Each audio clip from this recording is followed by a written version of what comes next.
Well, SportsLine viewers, I've been sick all week. I've been battling this cold for days, and it will just not leave me alone.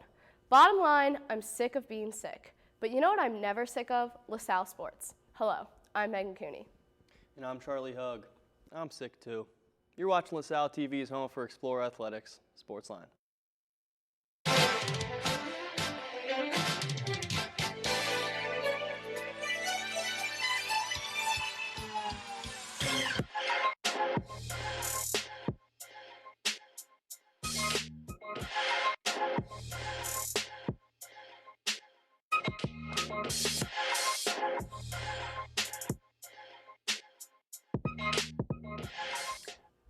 Welcome to SportsLine. Our teams were busy at A10s last week, and we got all the coverage. And later, SportsLine reporter Riley Kavchuk sat down with the women's distance medley relay team to talk about their A10 journey. But first, let's take a look at our SportsLine top 3.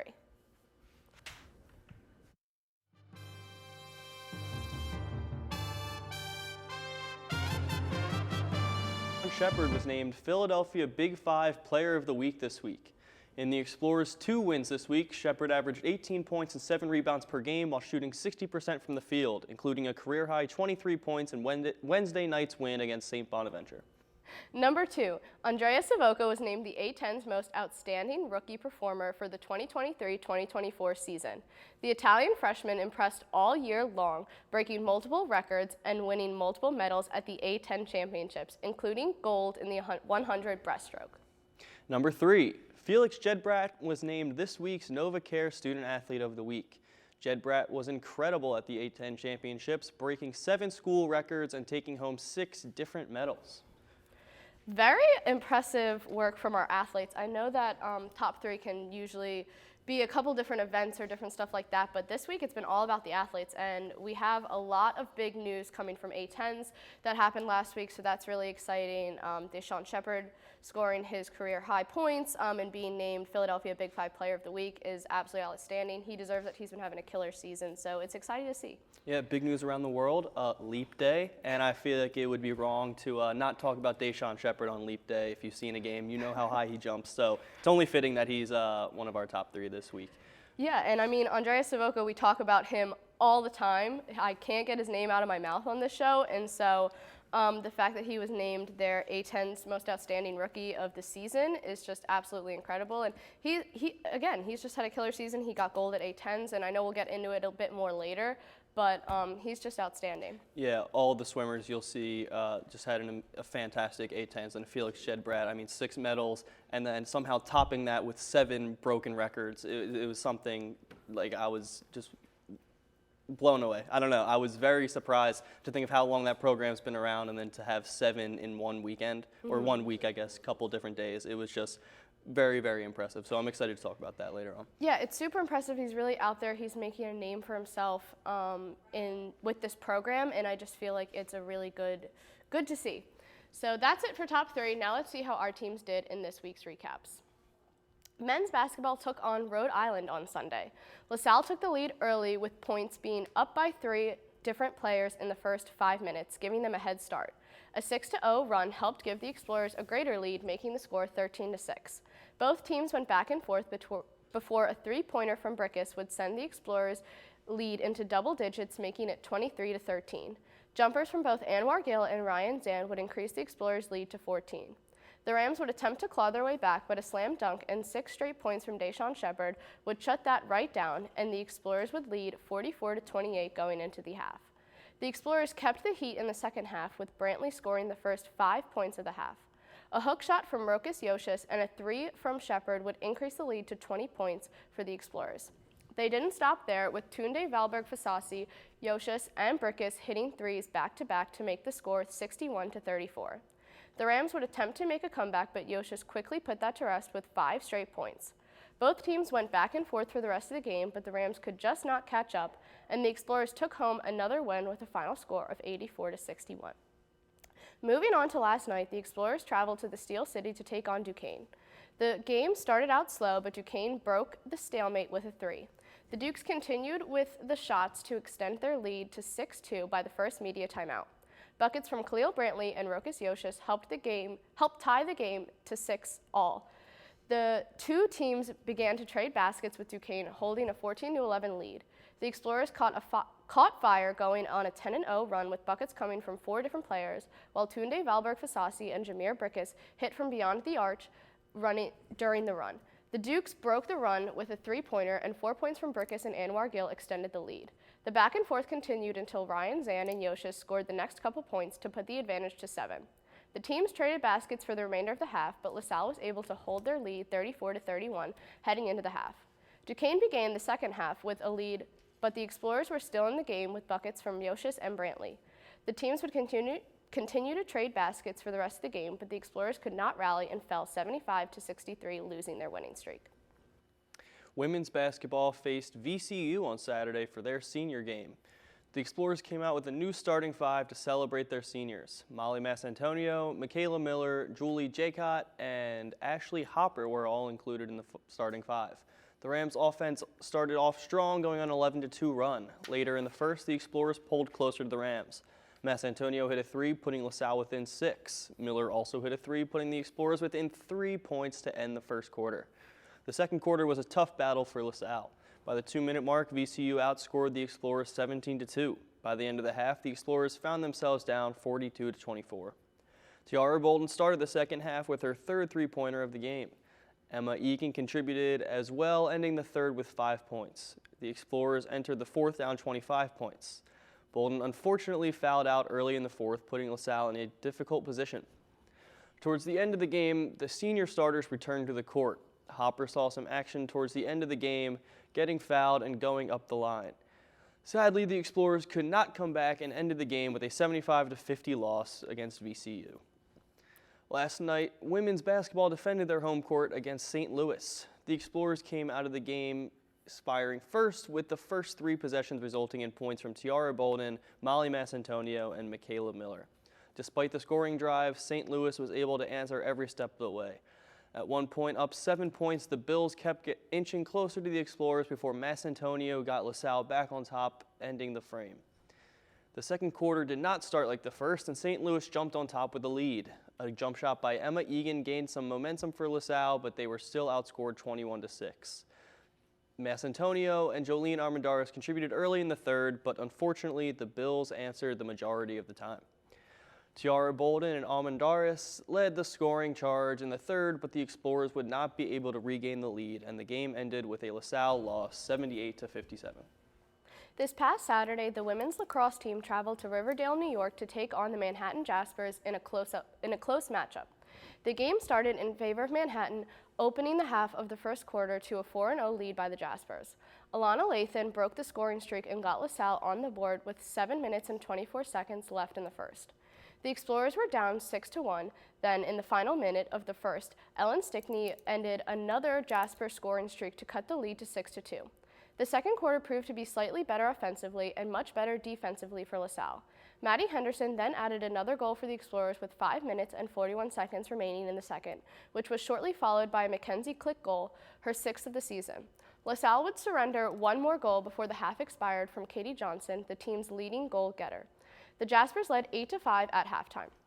Johnson would add her second goal of the game to make it 6-11 with 7 minutes and 26 seconds left in the third, followed up by another from Claudia Steinmetz to help in the comeback efforts. Making her season debut, Melissa Hewitt notched her first career goal as the clock expired in the third, cutting the Manhattan lead to 3. Freshman Katie Liccardi then scored her first goal in the opening minutes of the fourth to help LaSalle get within 2 goals. Ellen Stickney would put LaSalle within one with 2 minutes and 33 seconds left in the game. And following that goal, the Explorers would call a timeout and regroup before their final push, which proved to be beneficial as Johnson scored the equalizing goal with 1 minute and 39 seconds left. There would be no more goals made, forcing the game into overtime. Only one shot would be made by LaSalle from Click, which missed the goal and hit the post. After a scoreless first overtime, it took almost the full second period for Manhattan to find the game-winning goal with just 21 seconds remaining, and the Explorers would lose 12-13. They would then secure their most significant victory since 2014 with a stunning 21-4 triumph over the Howard Bison yesterday. The start from the Explorers established their dominance, and 5 different players found the back of the net multiple times to steal the win. Gina D'Angelo set the tone early, making 2 goals within the first 4 minutes, leading the Explorers to grab an early lead. Katie Johnson, the team's leading scorer, continued to add points with 2 more goals, and within 9 minutes, LaSalle led 4-0. Ellen Stickney and Melissa Hewitt contributed to the scoreboard, extending the lead to 6-0 before Howard managed to get their first goal.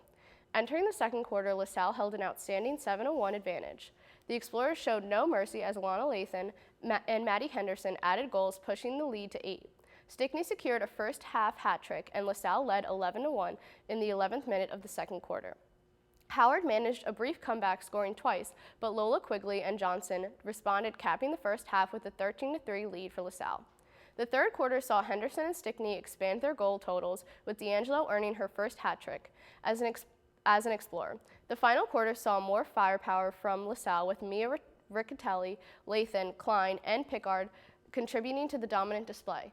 The game concluded with a 21-4 victory for LaSalle, marking a astounding performance. LaSalle swimming and diving continued competing at the A10 championships this past week. LaSalle opened the day in the men's 50-yard freestyle prelims. Felix Jedbrack broke the record in this race last year, making it only fair that he would repeat the event again this time around. He would finish in third place with a time of 19.75 seconds. Andrea Savoca would then compete in the men's 200 IM prelim, finishing in the top 7, enough to earn him a spot in the finals. Senior Tony Rafferty would compete in the 50-yard free prelim for the women. Her time of 23.03 seconds would be enough to earn her a 5th place spot and a spot in the finals. Felicia Rogel then finished in 12th place in the women's 200 IM consolation final with a time of 2 minutes and 3.54 seconds. In the men's 200 IM final, Andrea Savoca finished in 8th place with a time of 1 minute and 49.63 seconds. Tony Rafferty would then compete in the women's 50-yard final, in which she would finish in the top 7 with a time of 23.12 seconds. Jedbrack would follow this with the most successful Explorer finish on the day. After recently setting the program record in the same race, Jedbrack broke it once more with a time of 19.62 seconds in the men's 50 free, winning himself a silver medal. Overall, the men would finish day 2 with a 6th place with a score of 139, while the women sat in 9th with 74.5 points. On day 3 of the championships, the Explorers saw even more success. Jedbrack continued to break records, earning another silver medal and setting a new program record of 46.67 seconds in the 100 butterfly. Gabriella Herberter would be the next Explorer to compete, coming in 7th place in the 400 IM with a time of 4 minutes and 24.44 seconds. This was followed by the first gold medal for LaSalle. Andrea Savoca continued his outstanding season competing in the 100 breaststroke with another record-breaking performance, finishing in 1st place in the 100 breaststroke final with a time of 52.72 seconds. Tariq Gusick next competed in the 100 back finals and finished with a time of 48.85 seconds, enough for 7th place. For the divers, Lucas Decaney's score of 360.35 in the prelims earned him 2nd place and a spot in the finals, where he would ultimately finish in 3rd with a score of 316.35.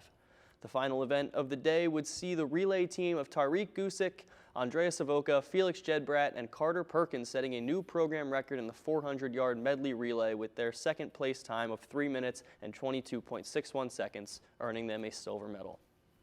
Much like the rest of the days, the final day of the A10 championships brought more success and records to the Explorers. The day started with Tariq Gusick racing in the 200 back finals, where he finished in 6th place with a time of 1 minute and 47.9 seconds. Tony Rafferty finished off her year in the 100 free consolation finals, coming in 10th place with a time of 50.33 seconds. It was then Felix Jedbrack breaking yet another record, earning a silver medal in the 100-yard freestyle with a time of 42.95 seconds. Sophomore Gabriella Herberter finished strong with a 5th place finish in the 200 breast finals with a time of 2 minutes and 15.6 seconds. Freshman Andrea Savoca had another great race himself, winning a silver medal in the 200-yard breaststroke with a time of 1 minute 57.15 seconds. And on the women's side, Felicia Rogel broke another LaSalle record in the 200-yard butterfly, finishing the race in 2 minutes and 2.18 seconds. The final event of the day was once again a men's relay, with Felix Jedbrack, Tariq Gusick, Zach Miller, and Carter Perkins finishing in 3rd place in the 400-yard freestyle relay with a time of 2 minutes and 56.52 seconds, once again setting a new LaSalle record. Overall, the men's team would finish in 7th place with 347 total points, while the women would finish in 9th with 165 total points. Our track and field team journeyed to Virginia Beach for the Indoor Atlantic 10 Championships. Friday night saw an intense victory for the women's distance medley, narrowly beating Richmond by just 0.1 seconds. The team comprised of Gwen Good, Soleil Morrison, Georgia Rose Dawson, and Christine Mancini not only clinched the win, but also set both school and meet records. Saturday brought more success with freshman Soleil Morrison clocking a personal best of 56.32 seconds in the 400 meters, securing the school record in 6th place overall. Meanwhile, Christine Mancini dominated the women's mile with a time of 4 minutes and 50 seconds. Gwen Good impressed in the 3K, achieving a remarkable 22nd personal record and claiming 3rd place overall. No other freshman at the meet, male or female, medaled in an individual running event. On the men's side, Liam Rivard seized victory in the 800 meters, setting a new meet record with a commanding lead of over 2 seconds, ahead of 2nd place. James Patak battled to 3rd place in the men's mile, finishing with a time of 4 minutes and 8 seconds. Overall, it was a standout performance for our explorers. Water polo traveled to the Harvard Invitational this past weekend, where they went up against Santa Clara, Mercyhurst, and UC Davis. LaSalle first took on Santa Clara. The first quarter ended with only 1 goal scored by Casey Malone. In the second quarter, Hannah Warren got on the board, giving LaSalle a 2-0 lead. After the Broncos' first goal of the game, Martina Bonet-Saez quickly shut them down with a goal of her own, ending the frame on a high note for the Explorers. Santa Clara started the third with a goal, but it wouldn't be too long until Warren would respond with 2 back-to-back goals of her own. The Broncos would score their second goal, but Bonet-Saez would end the period with another goal, giving LaSalle a 6-4 lead. The final period opened with back-to-back goals from the Broncos to tie the game 6-all. Francesca Coe would give LaSalle the lead again by scoring 2 goals, but the Broncos weren't finished yet, retaliating with 2 goals that would send the game into overtime. However, that would be the end for the Broncos, as Warren would score the winning goal that would give LaSalle a victory 9-8. It was then to take on Mercyhurst. LaSalle exploded out the gate, taking a 4-0 lead with 2 goals from Coe and 1 goal each from Warren and Malone. Each team scored twice in the second with goals from Warren and Coe.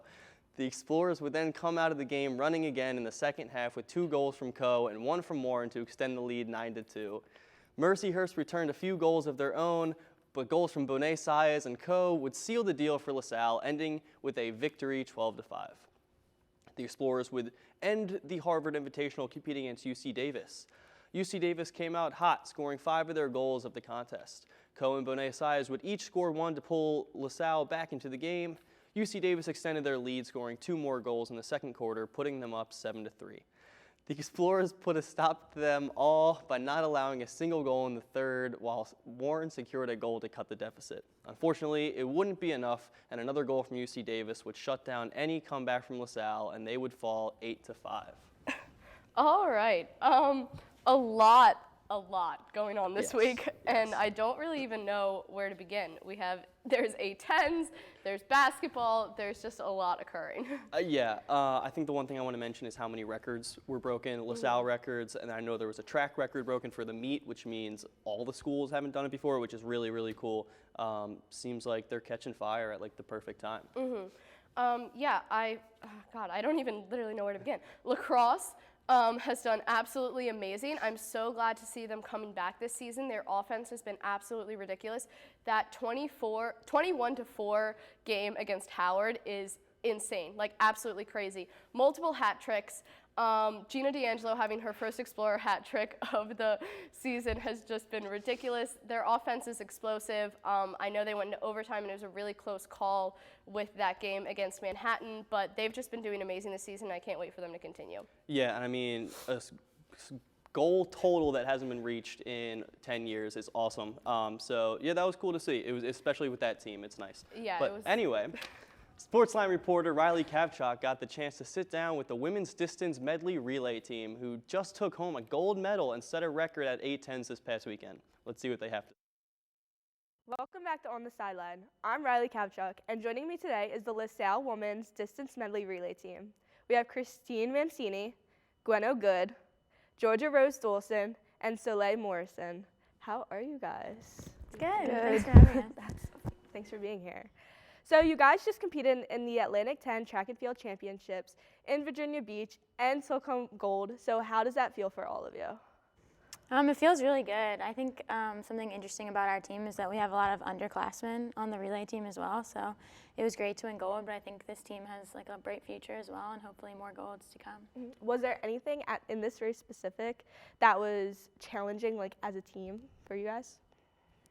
I think the distance. I think I wasn't used to doing a 12,000 meter race. 1200. 1200, my fault. My fault. And then also like passing the baton. Like I'm not used to running with a baton and then passing it to Soleil. Yeah. It was kind of awkward. It's also it's a long competition, so it's 2 days of racing. So I think Georgia had raced earlier in the day, Soleil had raced earlier in the day, so some of us were tired, but it was a great relay. Well, again, congratulations to all of you. And then, so I'm going to start with Christine. I'm sure this was a big event for you, as of other events, and a lot of work had to be done to prepare for this specific event. Was there anything specifically that you worked on personally to get you ready for this?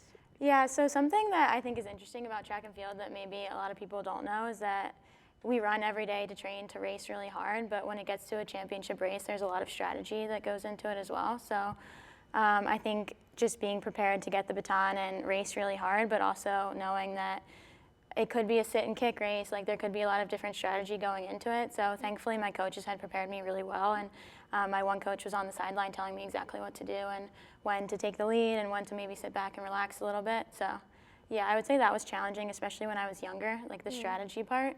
But I've definitely gotten better as I've gotten older. And Soleil, was there anything beneficial you took out of this race? Because you had some good numbers also. Yeah, thank you. I guess I was just most proud that I was able to accomplish all this in my first season. And I think now I have high hopes for the next season. Yeah. Gweno, you had some crazy numbers, so good job for you. But coming from another country and running in the States, can you tell us a little about the differences from? So the big difference is like how they do it, as in like they'll do like blocks of like cross country, then a block of indoor, then a block of outdoor. Back home, you've kind of mixed indoor and cross country. So you run 1 week, you'll be on the field, and then the next week you'll be indoors. So the training is very different. It's very, like here is more specific, which is a big difference. But also, I think this like the level. Like I used to run with like 10-year-olds, I swear, in my race because the Wales is quite small. But yeah, you're running in heats and finals with a lot of people. And then Georgia, same for you, coming from out of the country. Yeah. What would you say are some pros and cons?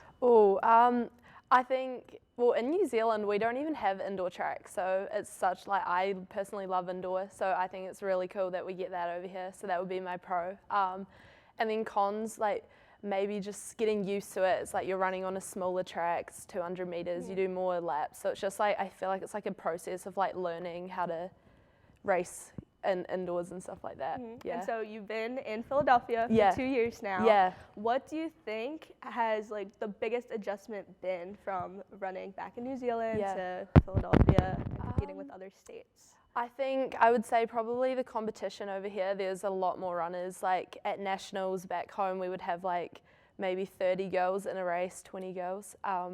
But like in here, like we have like hundreds of girls like on the line at cross country races, like indoor meets, outdoor meets. There's like so many heats of runners. So I would just say the competition is like a lot bigger over here. Yeah. For the both of you, what is one major adjustment that you had to take coming here? The food. Like the first week, had stomach problems. I was like, what's going on here?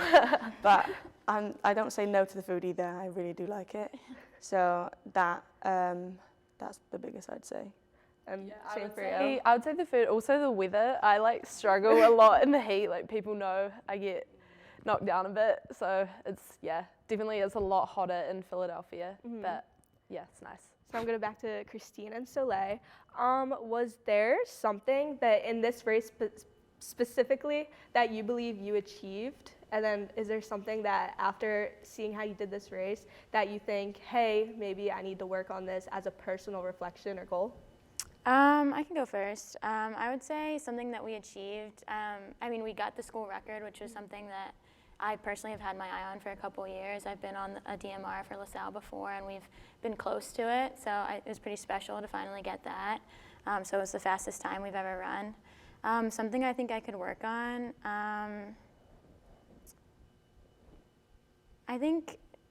I feel like, as I was saying before, like strategy is really hard, especially in championship races, and I think I did pretty good in the DMR, but I don't know if you saw the time, but I barely edged out the girl in second place. I think it was like 100th of a second, so it still happens, ideally in the future, maybe a little bit more, but yeah, it was good. And for you, Soleil? I think I was pretty glad with my split. I think that was the first time I'd ever run 55, which I didn't know was like achievable for me. So I was proud of that, but I think my my handoff could have been a little bit better. I thought it was kind of awkward. It felt like I just like shoved the baton in George's hand, but yeah. So as a team together, something you could all agree on, what is like together this race that you've accomplished, all four of you? I think we did teamwork really well. Yeah. We were different levels, like we're all different runners. Like Soleil's a sprinter, maybe more distance than the other two girls, but we all came together, and some of us were even tired, and we had like, I think everybody like pretty much PR'd in the race, like ran our personal best time. So just coming together for something bigger than ourselves, I think we did really well. Yeah. And is there something for all of you to kind of reflect on, to maybe, you all did really good, but like something that like, hey, maybe we should do this next time, and like really? I don't know. I would personally, in the 800, I went out in like a 30-second, which was really fast, and then I died like in the last lap. So for me, next time I'd probably like try and maintain my pace a bit better. But yeah, Got excited. got a bit excited. Too excited. Just the thrill of it. Well, again, congratulations to you guys for bringing back gold to LaSalle. We appreciate you guys, and I wish you guys the best of the luck with the remaining of the season. So now we're gonna go back to Meghan and Charlie. We've got another week of LaSalle sports coming up, so here's what you have to look forward to. Men's basketball will host their final game at Tom Gola on Saturday at 2 p.m. against George Washington. The women will then travel to New York on Saturday to play Fordham. Track and field will travel to Boston to participate in the Eastern College Athletic Conference Championship Saturday and Sunday. Finally, women's lacrosse will take on UMBC at home on Saturday at noon.